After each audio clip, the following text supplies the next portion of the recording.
Take out your notebooks and basics chart because we are going to look at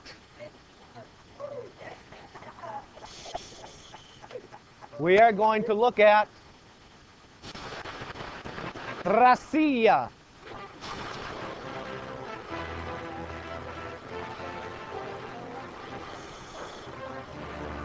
Russia in English and Russia the way that they write their language.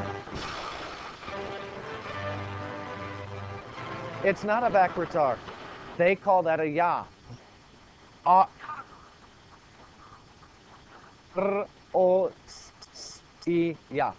Russia. Okay. We're going to start with the basics as usual. And we are going to compare this to the United States. So, land area compared to the United States, 1 less than, 2 greater than, 1 less than, 2 greater than, less than, greater than, less than, greater than, less than, greater than, 1 or 2, less than, greater than. Most of you got it right. You did the reading. Boom, 17,098,200 square kilometers. So it's a little less than twice the size of the United States. It is a huge land area. It is the largest country in the world.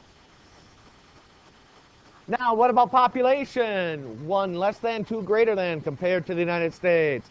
Less than, greater than, less than, greater than, less than, greater than, less than, greater than, less than, greater than.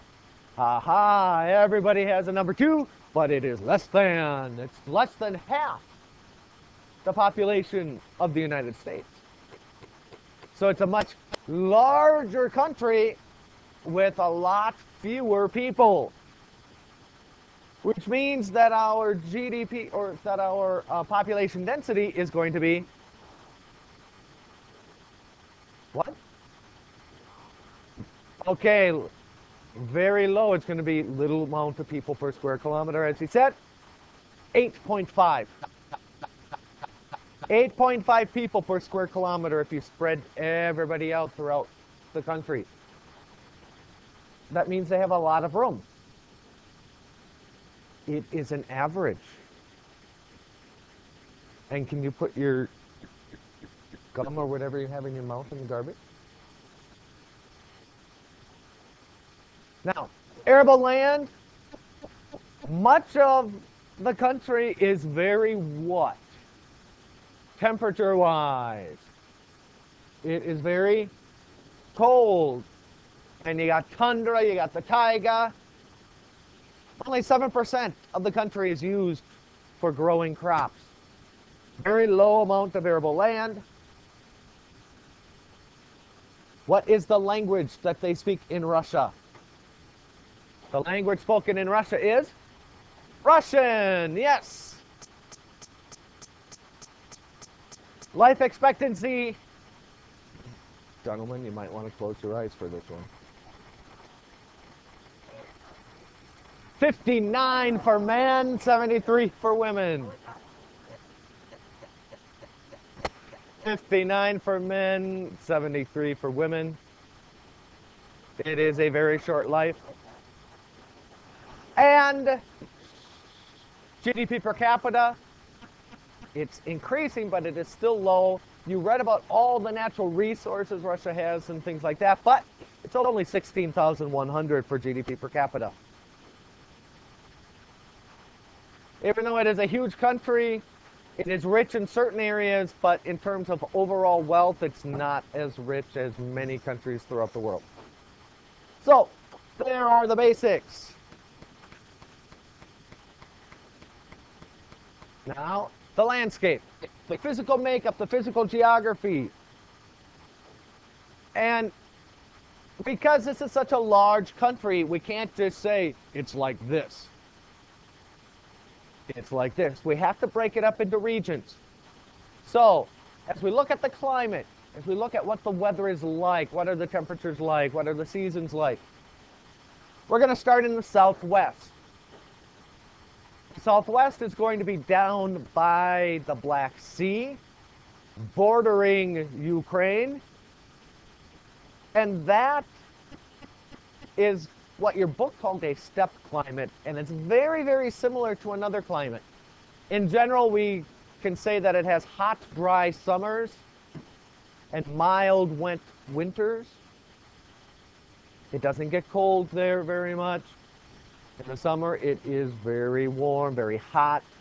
Doesn't rain a lot. I have a friend that lives in this region.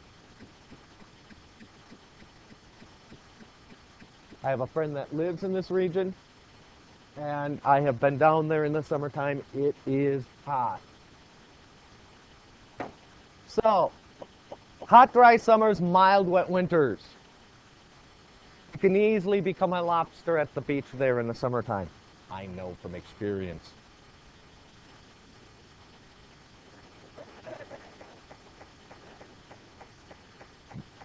The West, the western part, which is where Moscow is located, the capital of Russia.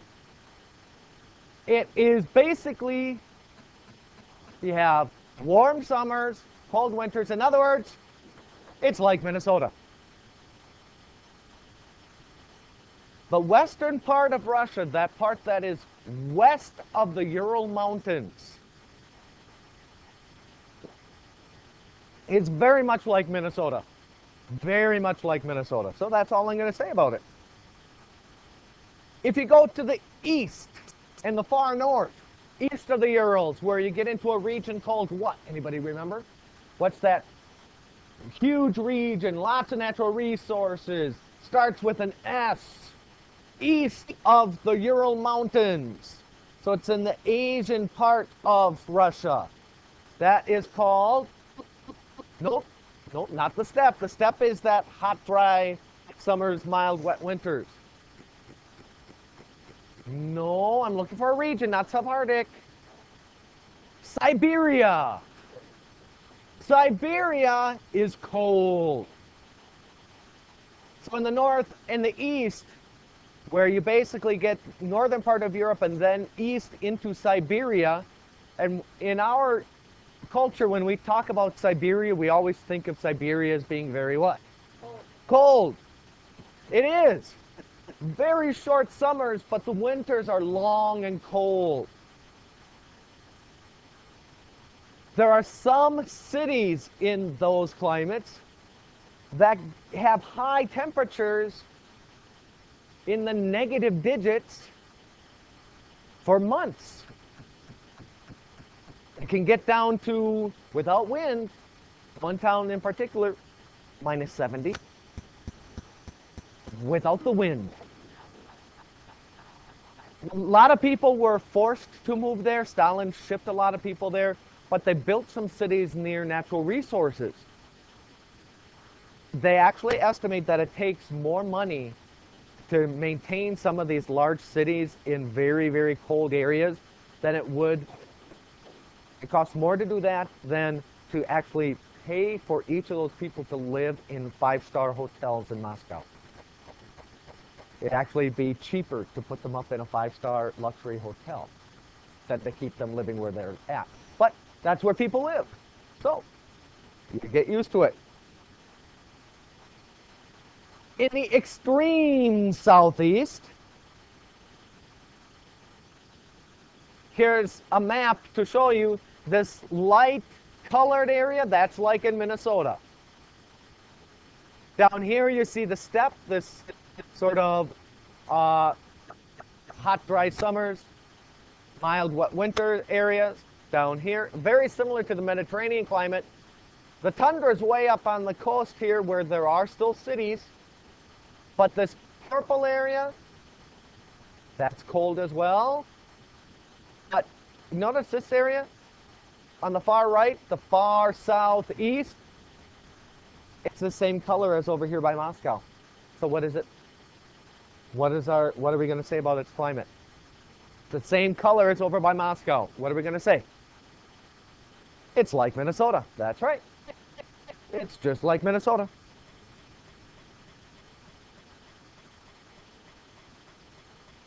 You would feel at home there. So that is the climate. Now let's look at the physical geography more in terms of what are the landforms. What runs north-south and divides the European part of Russia from the Asian part of Russia? Runs north-south, just like running right through this row. Divides the European part of Russia from the Asian part of Russia. That would be the Ural Mountains, yes. The Ural Mountains run north-south. They run north-south, and they separate what from what again? Raise your hand if you've been listening, or if you remember from your assignment. They run north-south and divide what from what? Okay, they divide Europe from Asia. It is the border between those two continents.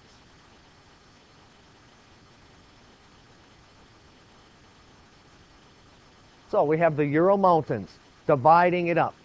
So now let's take a look at each side of those mountains.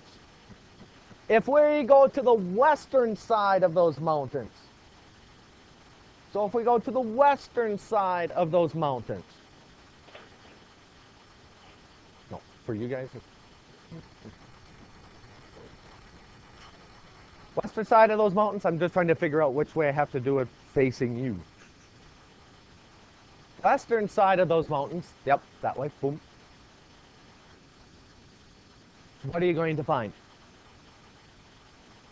What are you going to find in terms of a landform that starts in France, goes through Belgium and Luxembourg and Germany and the Netherlands and Poland and Ukraine and Russia and runs right up until the Ural Mountains, remember? Every time I hit the wall, I'd say Ural Mountains. What is that? Yes, west of the Urals, we have the North European Plain. The Ural Mountains is the ending of the North European Plain. Just like every time I've walked across the front of this room and run into the wall. When I run into that wall, I'm running into the Ural Mountains. So, the plain stops at the Ural Mountains. In the south part of that, we have the North European Plain, but just south of the North European Plain, or a variety of the North European Plain that spreads out from Ukraine with very black soil, starts with an S. It's really part of the North European Plain, but it's a little drier, not as many trees. That would be, what, Grant? The steppe. Boom. Yep. We have the steppe in the south. This is where most of the people live. West of the Ural Mountains. Most of the people live west of the Ural Mountains. Now, what runs east-west and separates Europe from Asia? The Urals run north-south and separate Europe from Asia. What runs east-west and also separates Europe from Asia? I'll give you a hint. White people are named after these. All these Caucasian people are named after these.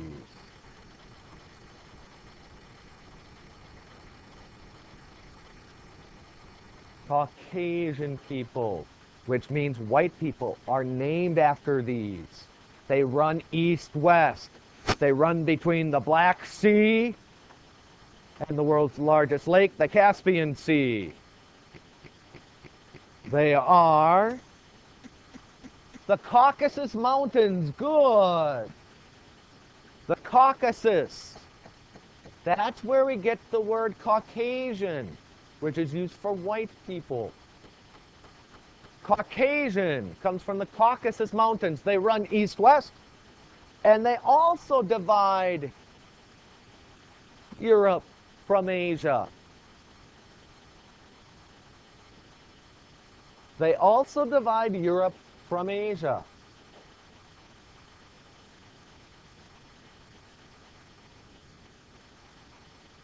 Now, to show you how that works, let me just draw on the board here really quick. You have the Ural Mountains dividing Europe from Asia. But you also have down here the Caucasus Mountains dividing Europe from Asia. What that means is that Asia is wrapping underneath Europe a little bit. So you have the Urals running north-south, dividing Europe from Asia, and you have the Caucasus running east-west, dividing Europe from Asia. That might be something very important to remember. Hint, hint, hint, hint, hint. Okay. What is the region called that is east of the Ural Mountains? Region east of the Ural Mountains. Ural Mountains run north-south. We talked about the western part. Now we want the eastern part. What is that region called? Starts with an S. It is cold. It is the largest part of Russia, even though it has the fewest amount of people. That would be Siberia. Yes. Siberia. Siberia is the largest part of Russia, but it has the fewest people. You took a look at a diagram, a chart in your book that compared land area and population in the areas east of the Urals and west of the Urals. Siberia is east of the Ural Mountains.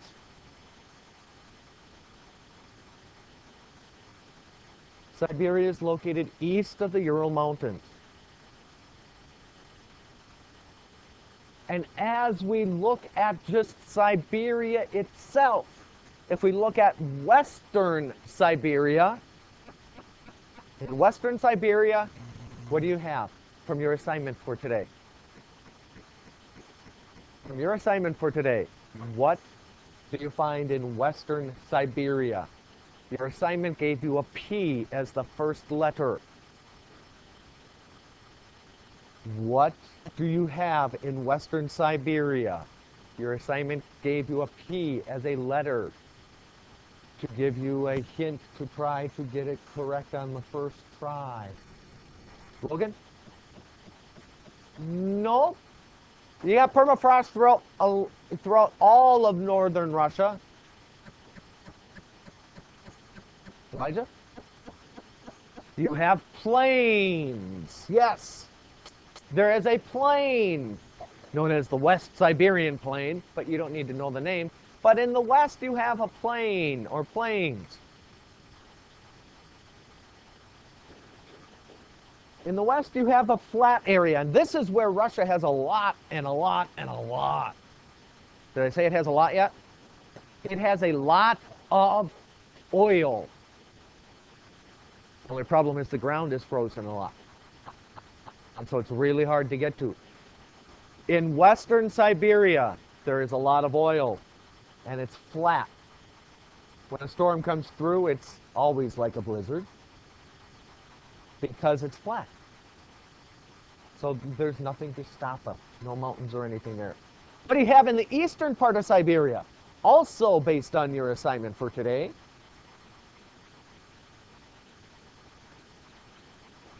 Nope, the tundra is in the far north. Your assignment even gave you a letter that started this word. It was an M. It was an M.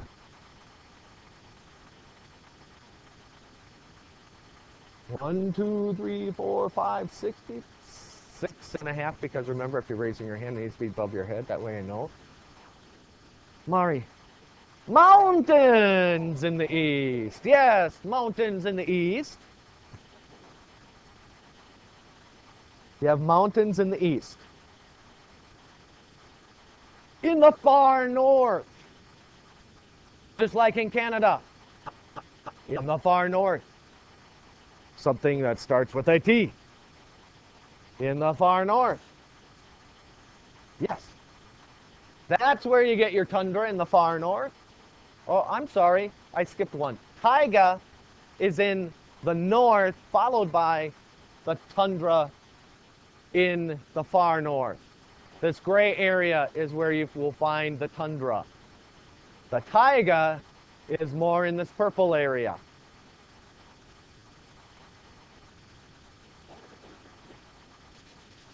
I don't know why I don't have the tundra here. It's on my list, but it's not on my slide. Fine, okay. I'll have to make the change. Tundra is in the far, far north. The taiga is in the north. The taiga is the world's largest forest. And like I said, it's the purple area on this map, basically. Yes. It is big. That is a huge forest. Yes. It is massive. Hardly anybody lives there. That's why it's 8 something in terms of people per square kilometer.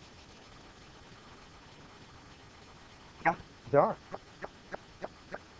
Just like in Minnesota, there are a ton of people in the metro area, but not many people outside.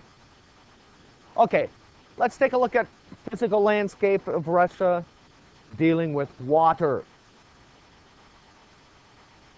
You have a sea to the west of Russia, also borders Poland and Sweden and Finland.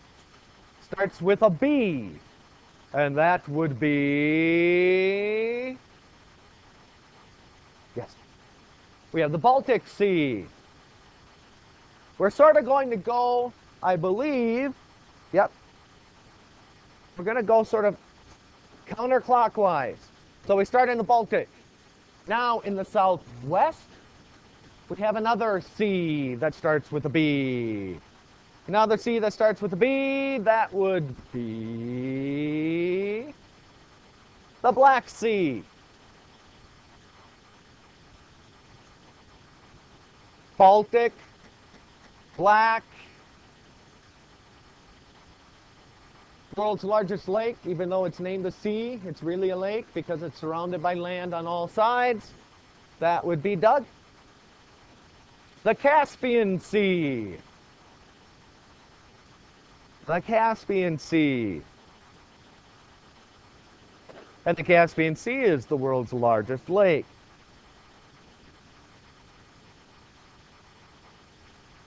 Because it's called the sea because it was given that name long, long time ago. It has salt water in it. But it is truly a lake. It is surrounded by land on all sides. Anything bordering the Caspian Sea is considered landlocked. Okay, Baltic Sea, Black Sea, Caspian Sea. Now we're going to go over here into Siberia, the world's deepest lake. If all the rivers in the world flowed into it, it would take 1 year to fill it up.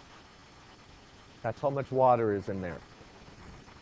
That would be Lake Baikal, yes. I put this in an order for a reason. Notice, we went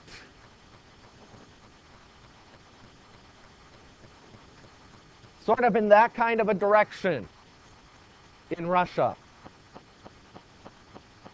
Baltic, Black, Caspian, Baikal, B-A-B-L-C-L. I have it in alphabetical order to help you remember where they're located. If you remember that they're in this counterclockwise order. It might help you remember where they are on your map in alphabetical order.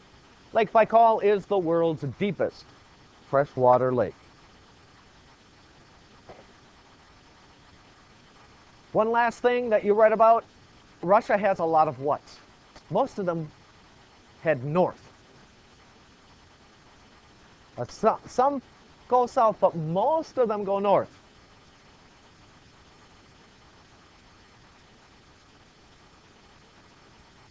We're dealing with water. And I'm saying they go north, which means the water moves. What kind of water form, water body moves? Rachel? Rivers, yes, many rivers. I don't know of many lakes that move. Alex? So there are many rivers. Here you see a map. Here's the Ob going all the way to the Arctic Ocean. The Yenisei, the Irtysh. From Lake Baikal flows the Lena. Baltic, Black, Caspian, Lake Baikal, many rivers. That was the physical geography. Now, let's take a look at the history. Russian history is long, but I'm going to condense it because we've already talked a lot about the history of Russia. We have. We've been talking about the history of Russia the entire time we've been looking at Europe. So, the history. From the 1500s to 1917,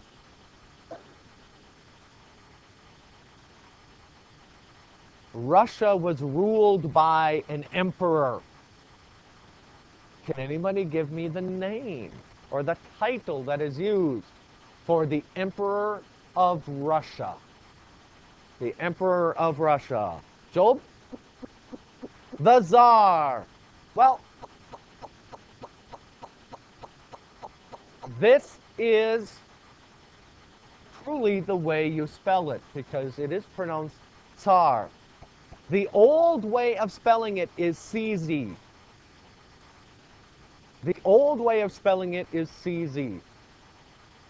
Historians and geographers use PS because that is actually how it sounds. The Tsar. And it's really a form of the word Caesar, the Emperor of Rome. Tsar. This is how you would write it in Russian, Tsar, and it means emperor. The Tsar could do anything he wanted. The Tsar could do anything. Anything. For example, he ordered people to build a city on a swamp up near the Arctic Circle. And it happened. It's now called St. Petersburg. He ordered the members of the royal families to move from Moscow to that new city, even though nobody else lived there, because he wanted it to be a new capital. He went around, the Tsar, another Tsar actually said, you can't wear beards anymore, you got to shave them off. Tsars could do anything that they wanted to, except, yes,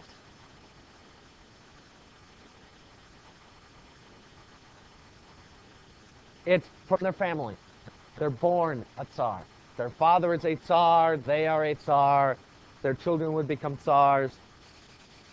They could do anything they wanted except when 1917 came along and the people got upset with them. And the people had a what? What happens in 1917? I'll give you a hint. It's called the RR. The RR. Doug? A revolt? Yeah? Anybody remember the name of it? The blah, blah, blah, blah, blah, blah. RR. Blah, blah, blah, blah, blah, blah. It was a revolution, but which revolution was it? The Russian Revolution, where they basically took the emperor or the Tsar and his entire family, shot them, put their bodies in acid, and then buried the bones out in the middle of the Ural Mountains at the bottom of a well. Harsh. Harsh. They did not want any symbols to remain of the Tsar. They did not want anybody to try to put the body on display. Yes. To finally say, we've had enough. Yep. What?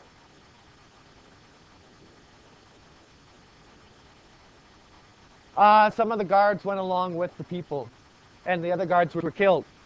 From 1917 to 1991, there is no Russia, there is just the what? And we have talked about this before. 1917, 1991. Yes, Russia becomes part of something called the Union of Soviet Socialist Republics, also known as the Soviet Union, sometimes abbreviated USSR. Russia is part of it. It is not the entire thing. It is like a state within the Soviet Union. It is the largest state. They called them republics. It was the largest republic.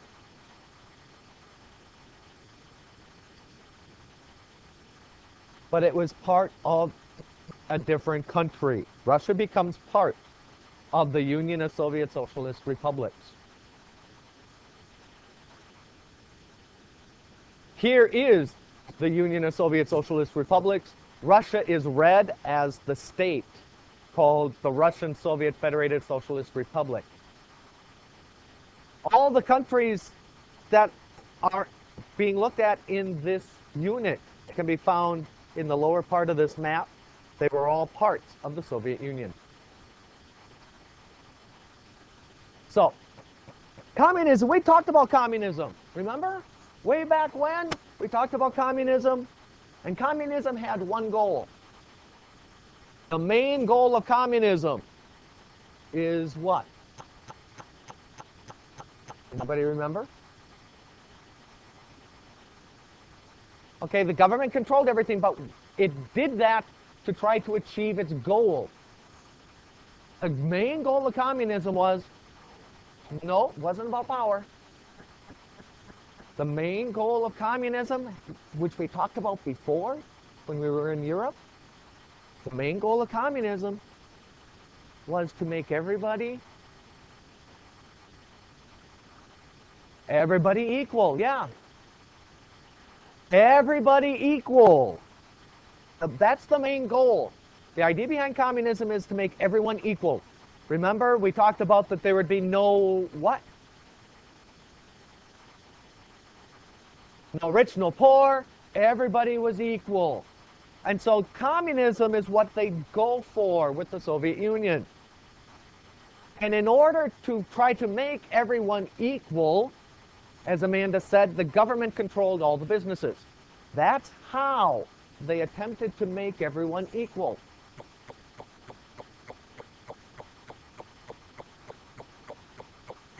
They attempted to make everybody equal by controlling all the businesses. Because if you control all the businesses, then you can control the prices so that everybody can afford food. Yes.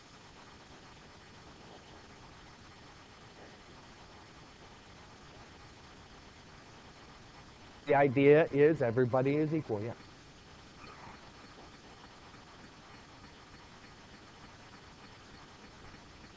The idea is that everyone is equal. So all the prices are controlled so everybody can afford things.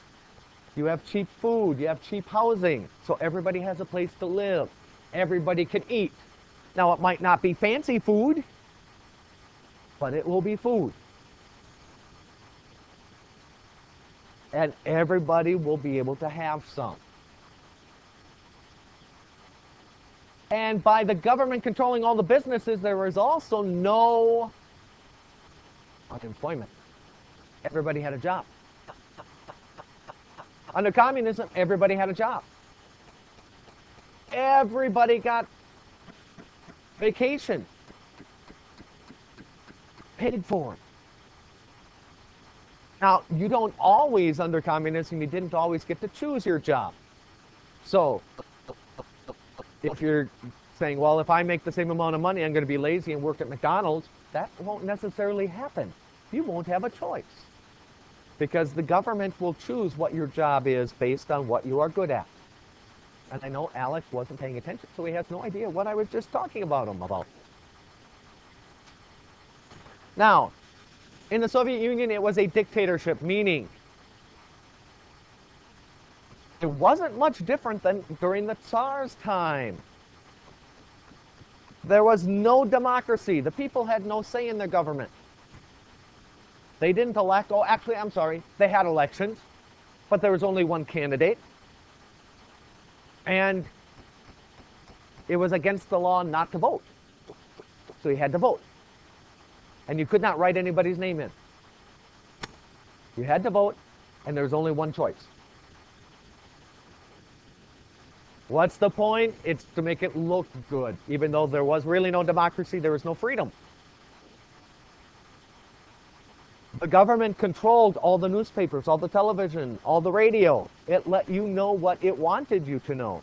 So when Chernobyl happened, nobody knew because the government controlled everything. No freedom of the press. Things started to change. Towards the end of the Cold War, things started to change in 1985 when a new leader comes into power of the Soviet Union. That guy's name is Mikhail Gorbachev. Mikhail Gorbachev becomes leader of the Soviet Union in 1985. He is the first leader to come in who is younger. He's only about in his 50s instead of 70s and 80s like the previous leaders. Mikhail Gorbachev becomes leader, and he wants to increase freedoms.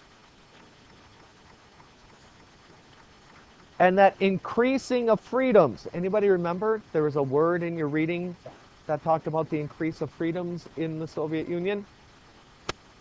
Started with a G.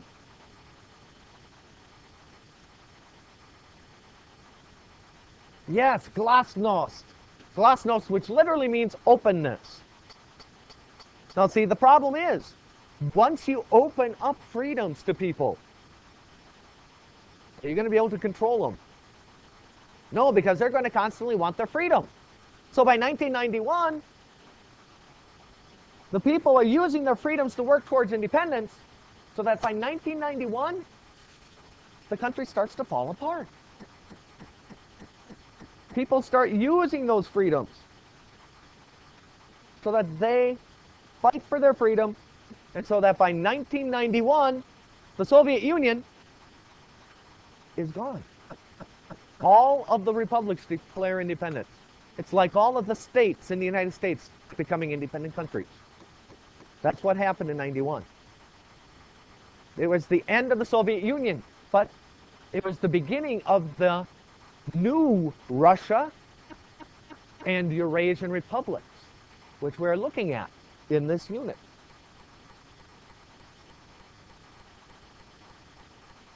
Mikhail Gorbachev started it by allowing freedoms, but people got carried away with their freedoms and said, wait, well, if we want freedom, we want the power to choose and create our own countries. Gorbachev did not plan that to happen, but it did. And the people are very happy about it.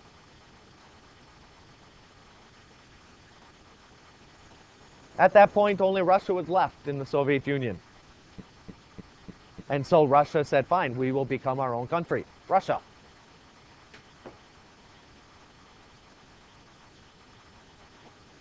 And that's the end. Have a good day. Don't forget to do the assignment 15-1 with the summary sheets.